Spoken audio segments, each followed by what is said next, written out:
Honours চতুর্থ বর্ষের সুপ্রিয় শিক্ষার্থীবৃন্দ, সরকারি বাংলা কলেজ কর্তৃক আয়োজিত অনলাইন ক্লাসে আমি হাসিনা খাতুন, সহযোগী অধ্যাপক, ইসলামের ইতিহাস ও সংস্কৃতি বিভাগ, তোমাদের স্বাগত জানাই। কেমন আছো তোমরা? আশা করছি মহান আল্লাহ তাআলার অশেষ কৃপায় ভালো আছো ও সুস্থ আছো। আমি তোমাদের ইসলামের অর্থনৈতিক ইতিহাস ও ব্যাংকিং পড়িয়ে থাকি। আজকের বিষয় ইসলাম পূর্ব যুগে আরবদের অর্থনৈতিক অনাকৌশলতা, economic backdrops of the Arabs before ইসলাম।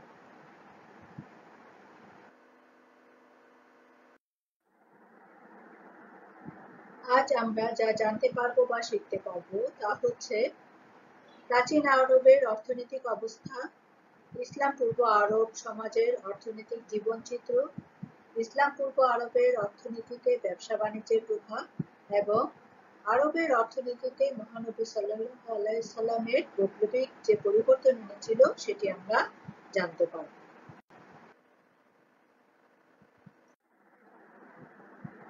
প্রাচীন আরবের অর্থনৈতিক অবস্থা, economic condition of ancient Arabs. প্রাচীনকাল থেকেই আরব উপদ্বীপ একটি গুরুত্বপূর্ণ ভূখণ্ড হিসেবে স্বীকৃত। এর অবস্থান তিনটি মহাদেশের সঙ্গম স্থলে, যে কারণে ইতিহাসে সেই অজ্ঞাত যুগ থেকে চীন, ভারত প্রভৃতি প্রাচ্য দেশ থেকে যেসব বাণিজ্য সামগ্রী ইউরোপীয় দেশসমূহে রপ্তানি হতো তা ইরাক, সিরিয়া প্রভৃতি অঞ্চলের ওপর দিয়ে বয়ে নিয়ে যাওয়া হতো। এই বাণিজ্য পথ তায়েফে, মক্কা ও মদিনা স্পর্শ করে অগ্রসর হতো, আর হেজাজের মক্কাই ছিল প্রাচীন এ বাণিজ্য পথের একটি গুরুত্বপূর্ণ স্টেশন। অনেক অনেক যুগ পূর্বে এই মক্কা উপত্যকাতেই হযরত ইব্রাহিম আলাইহিস সালাম আল্লাহ তাআলার ঘর কাবা শরীফ নির্মাণ করেন। যুগ যুগ থেকে হজ উপলক্ষে সেখানে আসতো হাজার হাজার মানুষ। এখান থেকে ইসলামের শান্তির বাণী প্রচারিত হয় সর্বপ্রথম। এই মক্কার হেরা গুহাতেই নাজিল হয়েছিল পবিত্র কুরআন। আরব উপদ্বীপের উত্তর পশ্চিমে অবস্থিত সিরিয়া ও ফিলিস্তিন হচ্ছে বিশ্বের আরো দুটো বড় ধর্ম, ইহুদি ও ঈসাই ধর্মের জন্মস্থান। প্রতিকূল ভৌগোলিক পরিবেশের সঙ্গে আরববাসীদের অহরহ জীবন সংগ্রামে লিপ্ত থাকতে হতো। মরুবাসী বেদুইনদের আহার সংস্থানের জন্য লুটতরাজ ও পশুচারণই একমাত্র জীবিকা ছিল। তাদের আর্থিক অবস্থার পরিচয় পাওয়া যায় সংখ্যাতত্ত্বে, কারণ তারা 1000-এর ওপর কোনো সংখ্যা জানত না। সাধারণত ইসলাম পূর্ব আরব দেশের অর্থনীতি বলতে শহর কেন্দ্রিক অর্থনৈতিক কর্মকাণ্ডকে বোঝাতো, আর অর্থনৈতিক কর্মকাণ্ডের জন্য আরবের হিজাজ প্রদেশের তায়েফ, মক্কা ও মদিনা এই তিনটি নগরী বহু যুগ পূর্ব হতেই বিশ্ববাসীর কাছে পরিচিত ছিল। তায়েফের অর্থনৈতিক অবস্থা এমন ছিল যে সেখানে একদিকে ভূস্বামী ও কৃষকদের মধ্যে বিরোধ এবং অন্যদিকে ধনী ও গরিব শ্রেণীর পারস্পরিক রেষারেষি ও সংঘর্ষ একটি নিত্য নৈমিত্তিক ব্যাপারে পরিণত হয়েছিল। ব্যবসা বাণিজ্য তৎকালীন আরবের অর্থনৈতিক জীবনের প্রধান নিয়মন ছিল, আর মক্কা ছিল এর মূল কেন্দ্র। মক্কার বড় বড় বাণিজ্য কাফেলা বাণিজ্য বহর নিয়ে সিরিয়া কিংবা ইয়েমেনের দিকে রওনা হতো। কোনো কোনো কাফেলার পণ্যদ্রব্য বহন করতে 2000-এর অধিক উটের প্রয়োজন দেখা দিত। কুরাইশ বংশীয় মহিলাদেরও ঝোঁক ছিল ব্যবসা বাণিজ্যের দিকে। মক্কার হাশিমি নেতৃবৃন্দ কায়সার ও কিসরার রাজদরবারে উপস্থিত হয়ে নিরাপদে ও নির্বিঘ্নে নিজেদের ব্যবসা পরিচালনা সম্পর্কিত শাহী পরোয়ানা সংগ্রহ করতেন। মহানবী সাল্লাল্লাহু আলাইহি সাল্লামের আবির্ভাবকালে মদিনা ছিল কৃষাণদের একটি ছোট ছোট বস্তির মতো। সেখানকার দুটি বড় গোত্র আওস ও খাজরাজ পরস্পরের বিরুদ্ধে লড়তে লড়তে একেবারে পর্যদস্ত হতাশ হয়ে পড়েছিল। সেখানকার ব্যবসা বাণিজ্যের উপর ইহুদিদের ছিল একছত্র আধিপত্য। এমনই এক সময় ইসলামের আগমনে দেখতে দেখতে মাত্র স্বল্প সময়ের মধ্যেই সেই বস্তি 3 মহাদেশ ব্যাপী বিস্তৃত একটি বিরাট সাম্রাজ্যের রাজধানীতে রূপান্তরিত হয়।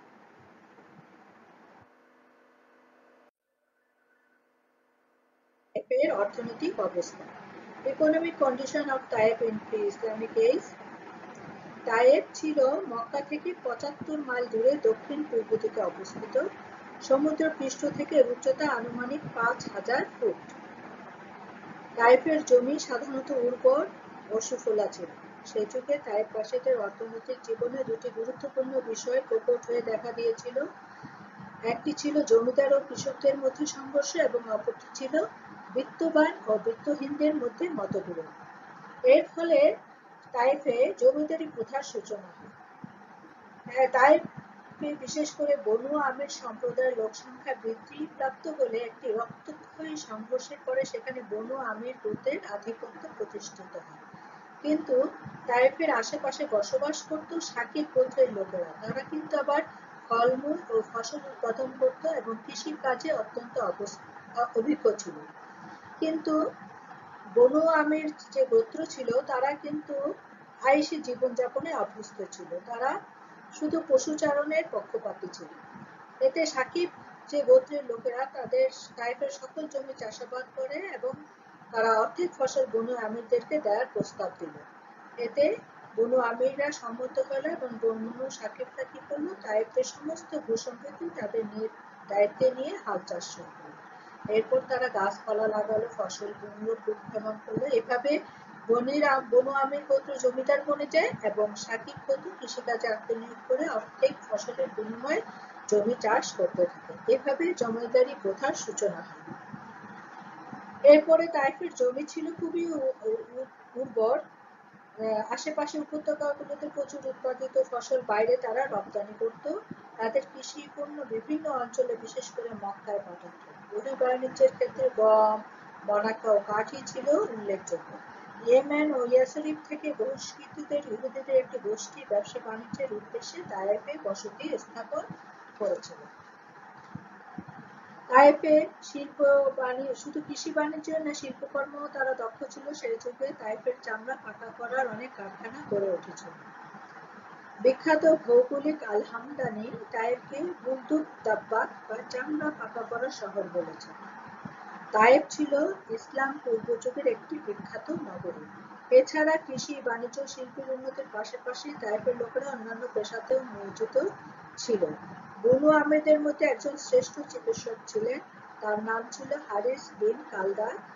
তিনি তাইফের একজন চিকিৎসক ইরানে গিয়ে চিকিৎসা শাস্ত্র অধ্যয়ন করেন। তাইফে আঙ্গুর ফলেরও প্রাচুর্য ছিল। সেখানে নিয়মিত মদ্যশালারও পত্তন হয়েছিল। এখানে বিশেষ করে সুদের ব্যবসা ছিল প্রচুর। তাইফের লোকেরা ছিল জাহেলিয়া যুগের অতিমাত্রায় সুদখোর। সুদের ব্যবসায় ছিল কিছু কিছু লোকের একমাত্র পেশা। এরপর জমিদার ও কৃষকদের মধ্যে একটি সংঘর্ষ হয়, বিশেষ করে বনু আমির ও বনু সাকিব গোত্রের মধ্যে। চুক্তির শর্ত মোতাবেক বনু সাকিবেরা লোকের তাইফের সমস্ত জমি নিজেদের মধ্যে বন্টন করে নেয়। কিন্তু তারা দিন দিন বনু সাকিব শক্তিশালী দলে পরিণত হয় এবং তারা একটা দুর্গ নির্মাণ করে এবং নিজেদের শক্তি বৃদ্ধি করে। এবং তারা যে অর্ধেক ফসল দেওয়ার প্রতিশ্রুতি দিয়েছিল বনু আমিরকে, সেটা তারা ভঙ্গ করে এবং দুই দলের মধ্যে যুদ্ধ এবং সংঘর্ষ শুরু হয় এবং এই সংঘর্ষে বনু সাকিবরা জয়লাভ করে। এছাড়া এখানে বিত্তবান এবং বিত্তহীনদের মধ্যে প্রায় সংঘর্ষ লেগে থাকে। এরপরে আমরা আসি ইসলাম পূর্ব যুগে মক্কার অর্থনৈতিক অবস্থা। Economic condition of Mecca in pre Islamic age.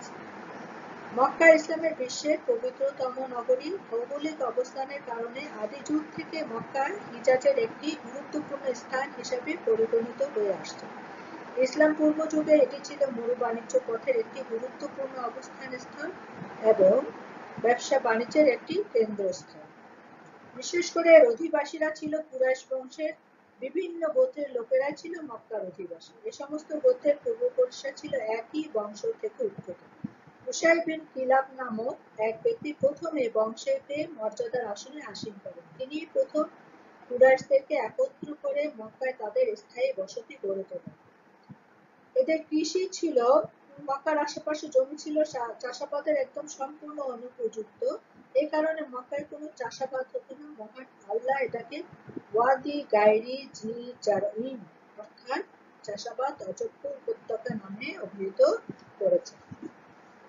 বন জঙ্গল ও খনিজ সম্পদ না থাকায় সবসময় কাঁচামালের অভাব ছিল বলে সেখানে শিল্প ও বাণিজ্যের উন্নতি হয়নি। আরব অর্থনীতির মূলে ছিল বাণিজ্য, আর মক্কা ছিল তার প্রধান বাণিজ্য কেন্দ্র। মক্কা ও দক্ষিণ হিজাজের নিম্নভূমিতে লোহিত সাগর থেকে প্রায় 48 মাইল দূরে এবং এর উত্তর ও দক্ষিণ আরবের বাণিজ্য পথে অবস্থিত থাকায় এর অধিবাসীগণ সিরিয়া, পারস্য, মিশর, ভারতবর্ষ ইত্যাদি দেশের সাথে বাণিজ্যিক লেনদেন দ্বারা অর্থ উপার্জন করত। কুরাইশগণ ছিল আসলে জাত বণিক। গ্রিক ঐতিহাসিক ও ভূগোলবিদ স্ট্র্যাবো বলেন, প্রতিটি আরব হয় বণিক ছিল, না হয় দালাল। কারণ তারা বাণিজ্য উপদেশে দেশ-বিদেশ সফর করত। তারা বছরে দুটি বাণিজ্য সফর করত, একটি শীতে এবং অন্যটি গ্রীষ্মে। এরপরে অন্যান্য ব্যবসা পেশাও তাদের ছিল, যেমন ব্যবসা বাণিজ্য ছাড়া পশুপালনও ছিল মক্কাবাসীদের একটি সাধারণ পেশা। তারা উট ও বকরি পালন করত। এছাড়া তারা কাপড়, খাদ্যশস্য, সুগন্ধি, পদ্ম, তিল, চামড়া, গৃহপালিত পশু ইত্যাদি বিক্রি এবং কসাইগিরি, দর্জিগিরি, ছুতারের কাজ, কামারের কাজ, তিল তৈরি, উট ও ঘোড়া রোগের চিকিৎসা এবং জ্যোতিষীর কাজ। মক্কায় বিভিন্ন শ্রেণীর পেশার লোক বাস করত। কোনো গুরুত্বপূর্ণ কাজের জন্য বাইরে থেকেও বিশেষজ্ঞদের ডেকে আনা হতো। এছাড়া সুদি ব্যবসা, সে যুগে মক্কায় সুদি ব্যবসাও প্রচলিত ছিল। মক্কার বণিকরা সুদের বিনিময়ে ব্যবসা বাণিজ্যে নিজেদের পুঁজি খাটাত। ইসলাম পূর্ব যুগে মক্কায় বিভিন্ন পরিমাণের ওজন প্রচলিত ছিল। দিরহাম 7 ভাগের এক অংশকে দিরহামের 7 ভাগের এক অংশকে বলা হতো সইরা। 20 দিরহামের সমান ছিল 1 উকিয়া, 5 দিরহামের হতো 1 নওয়া। এছাড়া মেলা ও বাজারও বসত সারা বছরে। আরবের বিভিন্ন স্তরে হাট, বাজার ও মেলা বসত এবং আরবের বণিক ও ব্যবসায়ীরা সেখানে গিয়ে কেনাবেচা করত। সেখানে সম্পূর্ণ জানমালের নিরাপত্তা ব্যবস্থা ছিল। ইসলাম এরপরে রয়েছে ইসলাম পূর্ব যুগে। ইসলাম পূর্ব যুগে মদিনার অর্থনৈতিক অবস্থা। Economic condition of Medina in pre Islamic age. হিজাজের অপর নগরে মদিনার ঐতিহাসিক ও অর্থনৈতিক গুরুত্ব কম ছিল না। অতি প্রাচীনকাল যুগ থেকেই সেখানে কয়েকটি মহল্লা, বাজার ইত্যাদি নিয়ে একটি বসতি গড়ে ওঠে। এই বসতির নাম হয় ইয়া সরিফ। বনু কুরাইজা, বনু নজির, বনু কাইনুকা, বনু মাজেলা, জাউয়া প্রভৃতি ইহুদি সম্প্রদায় সেখানে বসবাস করত। পরবর্তী যুগে আউস ও খাজরাজ গোত্র ইয়ামান থেকে এসে মদিনায় বসতি স্থাপন করে। এই গোত্রদ্বয়ের লোকেরাই পরবর্তীতে রাসূলুল্লাহ সাল্লাল্লাহু আলাইহি ওয়াসাল্লামকে সাহায্য করার জন্য আনসার উপাধি লাভ করেছিল। এই মদিনায় কিষানদের বসতি হয়। ইসলাম পূর্ব যুগে মদিনা এবং তার পার্শ্ববর্তী অঞ্চলের অর্থনৈতিক অবস্থা অতই ভালো ছিল না। মদিনা ছিল সেই যুগে মূলত কিষানদের শহর। মদিনাবাসীরা কৃষিকর্মে পারদর্শী ছিল। মদিনা এবং তার আশেপাশে খেজুর বাগান ছাড়াও যব ও গমের ক্ষেত ছিল। বিখ্যাত ভৌগোলিক ইয়াকুত উল্লেখ করেছেন যে মদিনার সন্নিকটে সোরাকিয়া অঞ্চলে অনেকগুলো কৃষিক্ষেত, খেজুর বাগান এবং বাগ-বাগিচা ছিল। সেখানে আঞ্জির, আঙ্গুর, আনার প্রভৃতি ফসল জন্মাত। এখানকার কৃষিকাজে অভিজ্ঞ লোকেরা ফল উৎপাদনের জন্য খেজুর গাছ কোন দেশের স্থির দেশের মধ্যে রাখতে জানত। এছাড়া শিল্প, জাহিলিয়া যুগে মদিনায় কাপড় তৈরি, তরবারি নির্মাণ প্রভৃতি পুঁথিগত শিল্পেরও অস্তিত্ব ছিল। তারা কাপড় বুনন ও ছুতারের কাজ জানত। কাঠের নানাবিধ আসবাবপত্র তৈরি করত। সে যুগে মদিনায় বিভিন্ন ধরনের মদ তৈরি হইত। আঙ্গুর, খেজুর, গম, যব, মধু এই 5টি জিনিস দিয়ে তারা মদ তৈরি করত। কিন্তু যে সময় মদ নিষিদ্ধ ঘোষিত হয় সে সময় মদিনায় আঙ্গুরের মদ ছাড়া অন্য কোনো মদ তৈরি হতো না। মদিনায় সাধারণত ভাজো নামক খেজুরি মদ ব্যাপক পরিমাণে তৈরি হতো। এছাড়া জমি থেকে কর আদায়েরও পন্থা সে সময় চালু ছিল। প্রাক ইসলামী যুগে মদিনায় কর আদায়ের কয়েকটি পদ্ধতি প্রচলিত ছিল, যেমন কৃষক জমিদারদের নিকট থেকে কিছু জমি নিত এবং সেগুলোর কর হিসাবে জমিদারের কিছু জমি আবাদ করে দিত। ওই জমিতে যা ফলত তার অধিকারী জমিদারই হতো। এবার আরেকটি ছিল কখনো অনুর্বর জমি খণ্ড কৃষকের জন্য নির্দিষ্ট আর উর্বর খণ্ড জমিদারের ভাগে পড়ে। এছাড়া ছিল উৎপাদনে একটি নির্দিষ্ট অংশ জমিদার নিয়ে নিত এবং বাকি অংশ চাষাবাদীকারীরা পেত এবং অর্থাৎ এক তৃতীয়াংশ এক চতুর্থাংশ ও অর্ধাংশের উপর কৃষিকাজ হতো। কখনো কিষাণ বর্গা হিসেবে উৎপাদনের কিছু অংশ দিয়ে দিত, আবার কখনো জমির বদলে অন্য কোনো প্রকারের ফসল যেমন খেজুর ইত্যাদি নিজের পর থেকেই দিয়ে দিত। বাণিজ্য ইসলাম পূর্ব যুগে মদিনায় বাণিজ্য কেন্দ্র হিসেবে বিখ্যাত ছিল। মদিনায় বনু কায়নুকার এলাকায় একটি বাজার বসত। মদিনার কৃষি উৎপাদন তাদের চাহিদার তুলনায় অপর্যাপ্ত ছিল বলে বাইরে থেকে খাদ্যশস্য আমদানি করতে হতো। মদিনার বাণিজ্য সাধারণত সিরিয়ার সাথে হতো, কারণ সিরিয়ায় ছিল মদিনার নিকটবর্তী অঞ্চল। মদিনায় সে যুগে বিনিময় পদ্ধতি ছিল। মদিনা ছিল একটি কৃষি শহর, তাই সেখানে স্বাভাবিকভাবে গৃহপালিত পশু, খাদ্যশস্য বা অন্যান্য কৃষি পণ্য বেচা কেনা হতো। সে যুগে মদিনায় বেচা কেনার ক্ষেত্রে নানাবিধ পদ্ধতি প্রচলিত ছিল। এছাড়া মদিনায় অন্যান্য পেশাও ছিল। শহরে নানা পেশার লোকজন বাস করত। এদের মধ্যে ছিল কসাই, মিস্ত্রি, দর্জি, স্বর্ণকার, কামার প্রভৃতি। এছাড়া সুদি ব্যবসাও সেই সময় ছিল। ইসলাম এরপরে রয়েছে ইসলাম পূর্ব আরব সমাজের অর্থনৈতিক জীবনচিত্র। ইসলাম পূর্ব আরব সমাজের অর্থনৈতিক জীবনচিত্র, economic life of the Islamic society. প্রাক ইসলামী যুগের অর্থনৈতিক অবস্থা সামাজিক, রাজনৈতিক ও ধর্মীয় জীবনের ন্যায় শোচনীয় ছিল। দারিদ্রতা, শোষণ, নির্যাতন এবং নানাবিধ নিপীড়নে তাদের অর্থনৈতিক জীবনে স্থবিরতা নেমে এসেছিল। আরব সমাজের স্বার্থান্বেষী শ্রেণী দুর্বলদের শোষণ করে বিত্তশালী হতো। দাম্ভিক ও গর্বিত সম্পদশালীরা অর্থ লিপ্সে জ্ঞান শূন্য হয়ে অনৈতিক পথে অর্থ উপার্জন করত। কোন সমাজ বা সম্প্রদায় হঠাৎ করে অর্থনৈতিক পরিবর্তন আসে না, যদি না সে সমাজে কোনো না কোনো ধরনের সামাজিক, নৈতিক বৃত্তি এবং ধর্মীয় কাঠামো না থাকে। আরব ভূখণ্ডের ভূ-প্রকৃতির তারতম্যের কারণে সে দেশের অধিবাসীদেরকে দুই শ্রেণীতে বিভক্ত করা হয়েছিল, যেমন শহরের বাসিন্দা এবং মরুচরী যাযাবর বেদুইন। এই দুই শ্রেণীর আরববাসীরা জীবিকা অর্জন এবং জীবনযাত্রা প্রণালী, চালচলন, আচার অনুষ্ঠান, আশা-আকাঙ্ক্ষা, ধ্যান ধারণা প্রভৃতি ছিল সম্পূর্ণ ভিন্ন ধরনের। শতকরা ৮০% মরুবাসী বেদুইন আরবগণ যাযাবর জীবনযাপন করত। তারা পরিবারবর্গ, উট, ভেড়া ও ঘোড়ার খাদ্যের সন্ধানে এক স্থান থেকে অন্য স্থানে ঘুরে বেড়াত। স্বাধীন চেতা, বেপরোয়া ও দুর্ধর্ষ যাযাবরদের স্থায়ী কোনো প্রকার ঘর-বাড়ি ছিল না। শিকার ও লুণ্ঠন ছিল তাদের পেশা। জনৈক ঐতিহাসিক বলেন, তাদের গৃহ ছিল তাঁবু, আহার্য ছিল উটের মাংস, পানীয় ছিল উট ও ছাগলের দুধ, আর জীবিকা ছিল লুটতরাজ। অন্যদিকে শহর বসবাসকারীরা পূর্বে কোনো এক সময় যাযাবর ছিল এবং এর ফলে যাযাবরদের অর্থনৈতিক কর্মকাণ্ডের সাথে শহরবাসীদের অবশ্যই যোগসূত্র ছিল।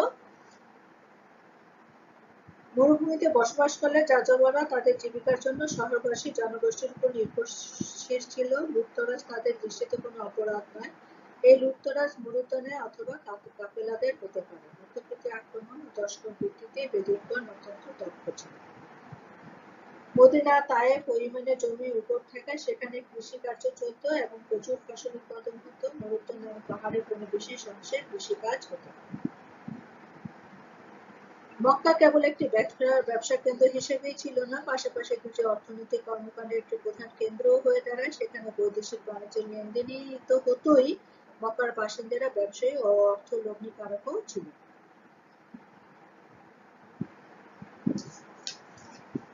এরপরে রয়েছে ইসলাম পূর্ব আরবের অর্থনৈতিক ব্যবসা বাণিজ্যের প্রভাব। ইসলাম পূর্ব আরবের অর্থনীতিতে ব্যবসা বাণিজ্যের প্রভাব। Impact of trade and commerce in the economy of Arabia before Islam. ইসলাম পূর্ব যুগে ব্যবসা বাণিজ্যই ছিল আরবদের জীবিকা নির্বাহ এবং অর্থনৈতিক কর্মকাণ্ডের মুখ্য বিষয়। উত্তর আরবের আল হিজাজ এবং নাজফের লোকেরা ছিল অধিকাংশই যাযাবর। দক্ষিণ আরবের আল ইয়ামান, হারমাউত এবং পার্শ্ববর্তী উপকূল অঞ্চলের লোকেরা ছিল অলস প্রকৃতির। আরবের দক্ষিণ-পূর্ব অঞ্চলের লোকেরাই সম্ভবত মিশর, মেসোপটেমিয়া এবং ভারতের পাঞ্জাব প্রভৃতি স্থানের কেন্দ্রগুলোর সাথে বাণিজ্যিক সম্পর্ক গড়ে তুলেছিল। উত্তরে সিনাই উপদ্বীপে আরব ভূখণ্ডকে স্পর্শ করেছে আফ্রিকা, দক্ষিণে বাব আল-মান্দাবের থেকে মাত্র ১৫ মাইল দূরে অবস্থিত মিশর ভূখণ্ড। এদেশ পশ্চিম আরবের মধ্যস্থলকে সংযুক্ত করেছে। থেবেস নগরীর কাছে নীল নদের বিপরীতে ওয়াদি আল-হাম্মামাত এর অবস্থান ছিল। এটি আল কুশাইরে লোহিত সাগরের সাথে সংযুক্ত ছিল। এই পথটি ছিল যোগাযোগের মূল পথ। যীশু খ্রিস্টের জন্মের অল্প আগে একটা খাল দ্বারা নীল নদকে লোহিত সাগরের সাথে যুক্ত করা হয়। পরবর্তীতে যুগে এটি সুয়েজ খাল হিসেবে গড়ে তোলা হয়। আরবের দক্ষিণ হেজাজের নিম্নভূমিতে অবস্থিত মক্কা ছিল প্রধান বাণিজ্য কেন্দ্র। ব্যবসা বাণিজ্যে শুধু কুরাইশ পুরুষরাই নয়, বরং স্ত্রী লোকেরাও অংশ নিত।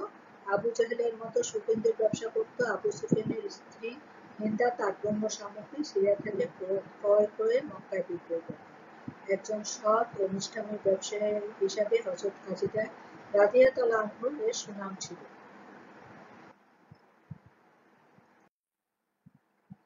আরবের অর্থনীতিতে মহানবী সাল্লাল্লাহু আলাইহি ওয়াসাল্লামের বৈপ্লবিক পরিবর্তন। Revolutionary changes in the economy of Arabia by Prophet Muhammad sallallahu alaihi wasallam. প্রাক ইসলামী যুগে আরবের কোনো দায়িত্বশীল রাষ্ট্র ব্যবস্থা না থাকায় সেখানে কোনরূপ সুনির্দিষ্ট অর্থনৈতিক ব্যবস্থা ছিল না। মানুষের অর্থনৈতিক জীবন ছিল চরম হতাশাগ্রস্ত ও নিরাপত্তাহীন। মরুবাসী আরব বেদুইনরা পশুচারণ, লুটতরাজ এবং শহরাঞ্চলে ছোটখাটো ব্যবসা বাণিজ্য করে জীবন ধারণ করত। জাতীয় সম্পদের বেশিরভাগই ছিল বিত্তশালী ও কুশীলজীবী ইহুদিদের হাতে পুঁজিভূত। তাদের চড়া ও চক্রবৃদ্ধি হারের সুদ ব্যবস্থার নিষ্পেষণে আরববাসীরা ছিল সর্বশান্ত ও দিশাহীন। মহানবী সাল্লাল্লাহু আলাইহি ওয়াসাল্লাম আরবের ধনবাদী ও পুঁজিবাদী অর্থনৈতিক ব্যবস্থার মূলে আঘাত করেন। তিনি কেন্দ্রীয় সরকারের অধীনে একটি সুষ্ঠু, কল্যাণমুখী, সুষম অর্থ ব্যবস্থা গড়ে তোলে সকলের জন্য অর্থনৈতিক সুযোগ সুবিধার সৃষ্টি ও দারিদ্র্যপীড়িত জনগণের আর্থিক নিরাপত্তা নিশ্চিত করেন। স্থবির অর্থনীতিতে একটি বৈপ্লবিক পরিবর্তনের ধারা সূচিত হয়। অর্থনৈতিক শোষণ নির্যাতন বন্ধ হয়, গড়ে ওঠে একটি আদর্শ সমাজ। মহানবী সাল্লাল্লাহু আলাইহি ওয়াসাল্লামের প্রবর্তিত অর্থনৈতিক সংস্কার সমূহ। মহানবী সাল্লাল্লাহু আলাইহি ওয়াসাল্লাম নবপ্রতিষ্ঠিত মদিনা রাষ্ট্রের অর্থনৈতিক কর্মসূচির মূল লক্ষ্য ছিল সম্পদের পূর্ণ ব্যবহার, জীবিকা অর্জনের স্বাধীনতা, বঞ্চিতদের অর্থনৈতিক প্রয়োজন মেটানো এবং আর্থ-সামাজিক সুবিচার প্রতিষ্ঠা। তিনি সর্বপ্রথম ধন সম্পদ উপার্জনের পন্থাকে নিয়ন্ত্রণ করেন। এ প্রসঙ্গে মহান আল্লাহর নির্দেশ, হে ঈমানদারগণ, তোমরা পরস্পরের ধন সম্পদ অবৈধভাবে আত্মসাৎ করো না। সূরা আল-বাকারা আয়াত ১৮৮। এই ঘোষণার মাধ্যমে তিনি অর্থ আয়ের অবৈধ উৎস সমূহকে বন্ধ করে দিলেন। এতে সমাজদেহের অর্থনৈতিক কর্মকাণ্ডে সুশৃঙ্খলা প্রতিষ্ঠিত হয় ও প্রাণচাঞ্চল্য সৃষ্টি হয়। প্রথমেই মহামানবী হযরত মুহাম্মদ সাল্লাল্লাহু আলাইহি ওয়াসাল্লাম লুটতরাজ ও অপহরণ নিষিদ্ধ ঘোষণা করেন। অন্যের সম্পদ অপহরণ, লুটতরাজ, ছিনতাই, চুরি, ডাকাতি, সর্বোপরি প্রতারণার মাধ্যমে অর্থ উপার্জন বন্ধ করে দেন। তিনি এ ক্ষেত্রে কঠোর শাস্তির ব্যবস্থা করেন। দ্বিতীয়ত, তিনি সুদ নিষিদ্ধ ঘোষণা করেন। সুদ একটি জঘন্য আর্থ-সামাজিক অপরাধ। এর মাধ্যমে ধনী আরো ধনী হয় এবং গরিব আরো গরিব হয়। অবৈধ পন্থায় ইহুদিরা কুশীত প্রথার মাধ্যমে অগাধ অর্থের মালিক হয়েছিল। চড়া সুদে ঋণ গ্রহণকারীরা সর্বশান্ত হয়ে যেত। তাই এই অমানবিক অর্থ উপার্জনের কুপ্রথা নিষিদ্ধ ঘোষণা করে বলা হয়, আর আল্লাহ পাক সুদকে হারাম ঘোষণা করেছেন। সূরা বাকারা আয়াত ১৮৮। ঘুষ নিষিদ্ধ। তিনি ঘুষ দেয়া ও নেয়াকে অবৈধ ঘোষণা করেন। এ প্রসঙ্গে মহানবী সাল্লাল্লাহু আলাইহি ওয়াসাল্লাম ঘোষণা করেন, ঘুষদাতা ও গ্রহীতা উভয়ই নরকবাসী। এতে মুসলিম সমাজের বিভিন্ন পর্যায় থেকে ঘুষের অবসান ঘটে। এরপরে তিনি জুয়া নিষিদ্ধকরণ করেন। তৎকালীন আরব সমাজে জুয়া প্রচলিত ছিল। জুয়ার নেশা আরবদের এমন পাগল করে তুলত যে তারা দিকভীতি জ্ঞানশূন্য হয়ে নিজ স্ত্রী কন্যাকেও বাজি ধরে বসত। মহানবী সাল্লাল্লাহু আলাইহি ওয়াসাল্লাম জুয়া, লটারি ইত্যাদি অবৈধ বস্তুর ব্যবসাও নিষিদ্ধ করে দেন। মদ ও শূকরের ব্যবসা নিষিদ্ধ। আরবের লোকেরা মদ্যপানে অভ্যস্ত ছিল।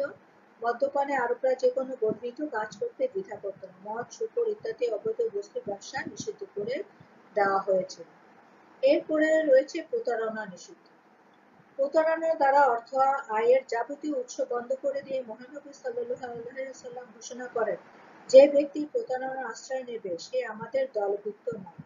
ব্যবসা বাণিজ্যে কিংবা অন্য যে কোনো ধরনের প্রতারণা প্রবঞ্চনার মাধ্যমে অর্থ উপার্জনকে চিরতরে অবৈধ ঘোষণা করা হয়। মজুতদারি ও কালোবাজারি বন্ধ ঘোষণা করেন। এই প্রসঙ্গে মহানবী সাল্লাল্লাহু আলাইহি ওয়াসাল্লাম বলেন, 40 দিন খাদ্যদ্রব্য গুদামজাত রাখার পর যদি কেউ তা দান করেও দেয় তবুও এই অপরাধ ক্ষমা করা হবে না। আবারও বলছি, মজুতদারি ও কালোবাজারি প্রসঙ্গে মহানবী বলেন, 40 দিন খাদ্যদ্রব্য গুদামজাত করে রাখার পর যদি কেউ তা দান করেও দেয় তবুও এই অপরাধ ক্ষমা করা হবে না। এই ঘোষণার মাধ্যমে বাজার সংকট সৃষ্টির উদ্দেশ্যে এবং অধিক মুনাফা খড়ি, মজুতদারি ও কালোবাজারি মনোবৃত্তির চিরতরে খতম করে দেয়া হয়েছে। এরপরে রয়েছে সৎ উপার্জনকে উৎসাহ দেওয়া।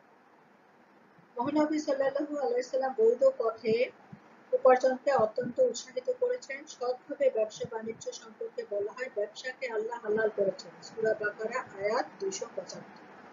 শ্রমের মর্যাদা দান। মহানবী সাল্লাল্লাহু আলাইহি ওয়াসাল্লাম শ্রমকে উৎসাহিত করেছেন। কায়িক পরিশ্রম দ্বারা কিংবা নিজ চিন্তা ভাবনা ও বুদ্ধির ব্যবহার করে জীবিকা উপার্জন একটি সৎ ও উত্তম পন্থা। এই ক্ষেত্রে রাসূলুল্লাহ বলেন, নিজ শ্রমে ব্যবসায়ী পরকালে শহীদদের সাথে অবস্থান করবে। মহানবী সাল্লাল্লাহু আলাইহি ওয়াসাল্লাম শ্রমের মর্যাদা দান এবং শ্রমিকের অধিকার স্বীকার করেছেন। তিনি অত্যন্ত গুরুত্ব সহকারে বলেন, যারা কাজ করে জীবিকা উপার্জন করে তারা তোমাদের ভাই। তোমরা যা খাও তাদেরকে তাই খেতে দেবে, তোমরা যা পরিধান করো তাদেরকেও তাই পরিধান করতে দেবে। মহানবী সাল্লাল্লাহু আলাইহি ওয়াসাল্লাম আরো বলেন, সর্বোত্তম কর্ম হলো বৈধভাবে উপার্জন করা। কর্জে হাসানাকে উৎসাহ দান। মহানবী সাল্লাল্লাহু আলাইহি ওয়াসাল্লাম নবগঠিত মুসলিম সমাজে কর্জে হাসানা ও মুদারিবাত ব্যবস্থা চালু করেন। এরূপ আদর্শ ভিত্তিক ঋণের ক্ষেত্রে পবিত্র কুরআন সূরা আল বাকারা এর 245 আয়াতে আল্লাহ গুরুত্ব প্রদান করেছেন। অর্থ ব্যয় নিয়ন্ত্রণ। মহানবী সাল্লাল্লাহু আলাইহি ওয়াসাল্লাম অর্থ উপার্জনের উৎস হল ন্যায়নিষ্ঠ ও নির্দিষ্ট করার পর অর্থ ব্যয়ের খাতগুলো নিয়ন্ত্রণের ব্যবস্থা করেন। যেমন তিনি অপব্যয় ও অপচয় রোধ করেন। ইসলাম সর্বদাই অপব্যয় ও অপচয়কে নিরুৎসাহিত করেছে। ইসলামে বৈধভাবে উপার্জিত অর্থ সম্পদ নিজের খেয়াল প্রশমিত ব্যয় করার কোনো সুযোগ নেই। আল্লাহ এর প্রতি অবাধ্যতা, অন্যায় ও অনর্থক কাজে ধন সম্পদ ব্যয় করাকে অপচয় বা অপব্যয় বলা হয়। আল্লাহ কুরআনে বলেন, তোমরা খাও পান করো কিন্তু অপব্যয় করো না, কারণ অপব্যয়কারীকে আল্লাহ পছন্দ করেন না। মদ, জুয়া ইত্যাদি ক্ষতিকারক কাজে অর্থ ব্যয় নিষিদ্ধ করা হয়েছে।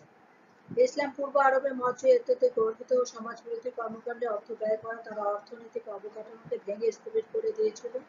মহানবী সাল্লাল্লাহু আলাইহি ওয়াসাল্লাম এ সকল অবৈধ খাতে অর্থ ব্যয়কে নিষিদ্ধ ঘোষণা করেন। কল্যাণের পথে ব্যয় নির্দেশের জন্য বলেছেন, সুখতে ও কল্যাণের পথে ব্যয় করতে আদেশ দিয়ে বলা হয় যে এ সকল ব্যাপারে ব্যয় করার ক্ষেত্রে কৃপণতা প্রদর্শন করা যাবে না। ব্যয়ের ক্ষেত্রে সর্বদা মধ্যম পন্থা এবং মৃদুব্যয়ী হতে হবে। পবিত্র কুরআনে আছে, আর তারা যখন ব্যয় করে তখন অপব্যয় করে না, অথবা আবারও কৃপণতা করে না, বরং তারা এতদুভয়ের মাঝে মধ্যম পন্থা অবলম্বন করে। সূরা ফুরকান আয়াত 67। আর্থিক অধিকারে আদায়ের নির্দেশ। মহানবী সাল্লাল্লাহু আলাইহি ওয়াসাল্লাম এক্ষেত্রে যার যার প্রাপ্য অধিকার রয়েছে, যেমন পিতা মাতা, ভাই বোন, পুত্র কন্যা, স্ত্রী পরিজন, আত্মীয় স্বজন, পাড়া প্রতিবেশী ইত্যাদি ব্যক্তির আর্থিক ক্ষেত্রে যে যতটুকু পাবে তাকে তার প্রাপ্য অধিকার পুরোপুরিভাবে আদায় করতে বলা হয়েছে। এটি অবহেলার কোনো সুযোগ নেই। এরপরে রয়েছে দুস্থ মানবতার সেবা। সমাজে বসবাসকারী অর্থনৈতিকভাবে অক্ষম, দুস্থ, বিপন্ন, গরিব, দুঃখী পথিকদেরকে যথাসম্ভব আর্থিক সাহায্য সহযোগিতা দিতে বলা হয়েছে। এরপরে রয়েছে জনকল্যাণমূলক কাজে অর্থ ব্যয়ের নির্দেশ। মসজিদ, মাদ্রাসা, মক্তব, স্কুল, কলেজ, চিকিৎসালয়, সেতু, রাস্তাঘাট নির্মাণ ইত্যাদি নির্মাণে অর্থ ব্যয় করে জনকল্যাণমূলক খাতে অর্থ ব্যয়ের নির্দেশ প্রদান করা হয়।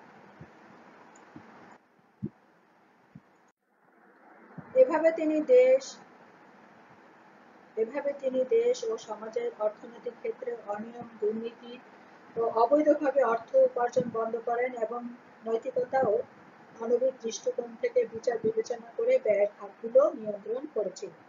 অতঃপর তিনি রাষ্ট্রীয় কোষাগার প্রতিষ্ঠা করে রাজস্ব আয়ের প্রয়োজনীয় কিছু খাতও নির্ধারণ করেন।